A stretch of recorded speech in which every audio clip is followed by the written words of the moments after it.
Hey everybody, it's Dan Cheney and welcome to yet another Music Charts Archive show here on DJNTV. You know, with the recent passing of country music superstar Kenny Rogers, I thought it only right to count down his 10 highest charting pop singles this week. Rogers actually charted around 40 songs on the pop charts, and 11 of those hit the top 10, and 2 of them made it all the way to number 1. Now, what were Kenny Rogers' highest charting songs on the pop chart? Well, find out on this week's edition of the Music Charts Archive Show.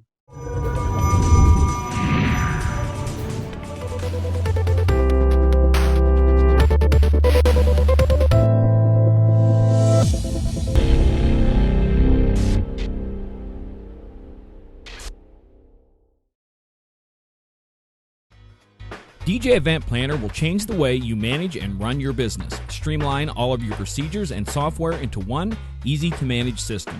DJ Event Planner, the ultimate online planning tool. Welcome to this week's Music Charts Archive Show. I'm Dan Cheney, and today, in memory of Kenny Rogers, we're going to be counting down his 10 highest charting pop hits. So let's start the chart. At number 10, we have Ruby, Don't Take Your Love to Town by the First Edition.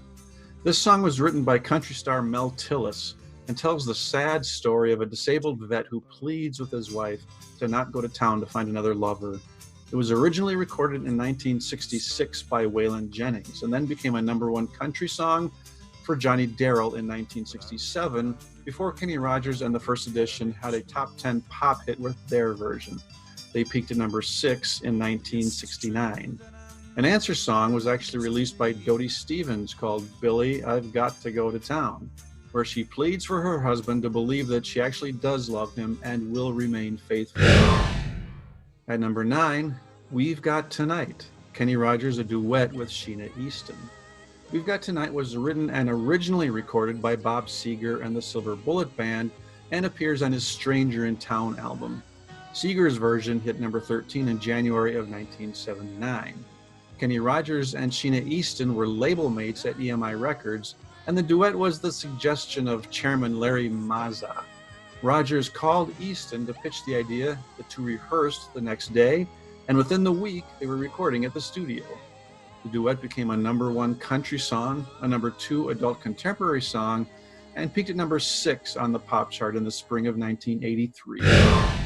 At number 8, we have Just Dropped In to See What Condition My Condition Was In by the First Edition.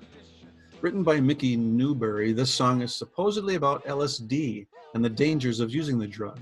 It was the first hit for the First Edition and peaked at number 5 in 1968. Musically, it has a more psychedelic style than most songs by the First Edition.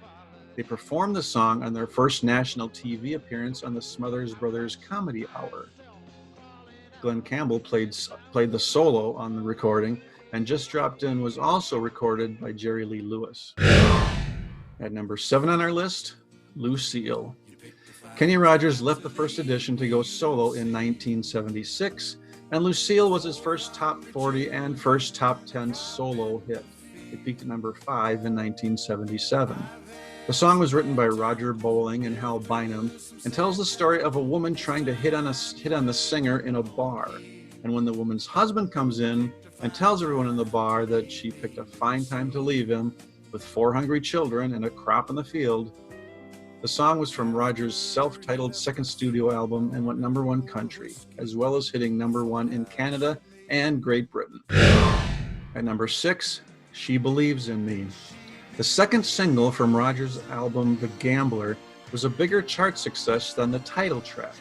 She Believes in Me peaked at number 5 in July of 1979, while The Gambler, which many consider to be his signature song, topped out at number 16. Steve Gibb, no relation to the Bee Gees' Gibb brothers, wrote the song about a musician who's very grateful for the woman who stays with him while he tries to make it in the music business. The song hit number 1 on the country and adult contemporary charts, and a cover by Irish musician Ronan Keating hit number 2 in the UK in 2004.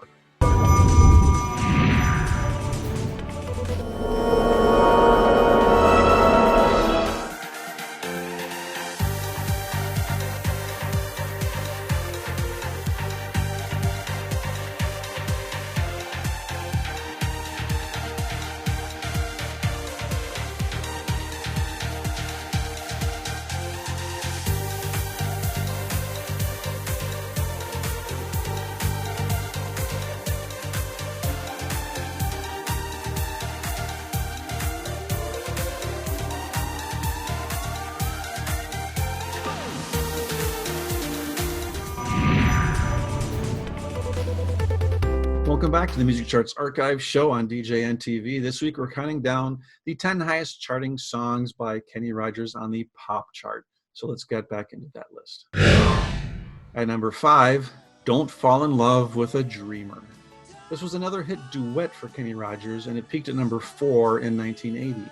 He sang it with Kim Carnes, who co-wrote the song with David Ellingson.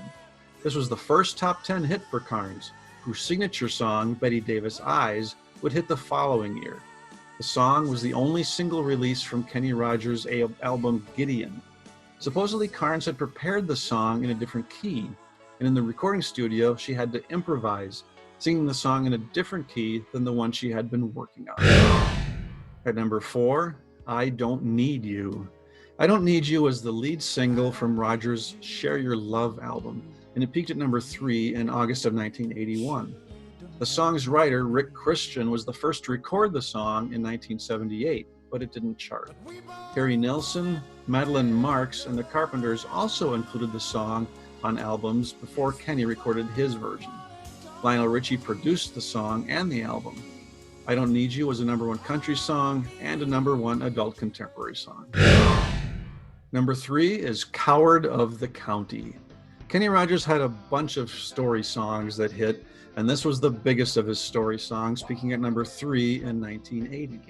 The song was written by Roger Bowling and Billy Ed Wheeler and tells the story of Tommy and his girl Becky. Tommy's deceased father wished for him to always turn the other cheek and not fight. So when Becky is assaulted, he is torn on how to react. The bad guys in the song are the Gatlin Boys, and country singer Larry Gatlin thinks that songwriter Bowling did that on purpose. Kenny Rogers said that he did not recognize the connection at first, otherwise he would have asked the songwriters to have the name Gatlin be changed to something else. Number 2, Islands in the Stream. And here's our third duet on the list, this one with country superstar Dolly Parton. It hit number 1 in the fall of 1983 and was the second number 1 pop hit for both country stars. Parton's first number 1 was 9 to 5, and we'll see Rogers' first number 1 next. Islands in the Stream was written by the Bee Gees, and they recorded their own version on their live One Night Only album. The song was originally on Rogers' Eyes That See in the Dark album, but due to licensing issues, the song is not included on the digital version of the album. And at number 1 on our list of Kenny Rogers' highest charting songs on the pop chart is Lady. Lady was written and produced by Lionel Richie and was included as one of 2 new tracks on Kenny Rogers' Greatest Hits album. The song hit number 1 in November of 1980 and spent 6 weeks at the top. It was Richie's first production work outside of the Commodores. Kenny said that Richie came from R&B and I came from country, and he thought they'd meet somewhere in pop. Richie later recorded a version on his 1998 album Time, and the 2 sang a duet version on Richie's 2012 album Tuskegee. The song became the first song in the 80s to chart on all 4 of Billboard's singles charts: the pop chart, the country chart, the soul chart, and the adult contemporary chart. Well, there you have it. Those were the 10 highest charting songs on the pop chart by Kenny Rogers. Please share this video and give it a thumbs up, and let me know in the comments which some of these songs are your favorites. I like his 2 number 1 songs, but after that, I think I kind of prefer some of his minor hits, like What About Me and You Decorated My Life and Through the Years. This has been Dan Cheney for the Music Charts Archive show. Please join me again next time for our next show right here on DJNTV.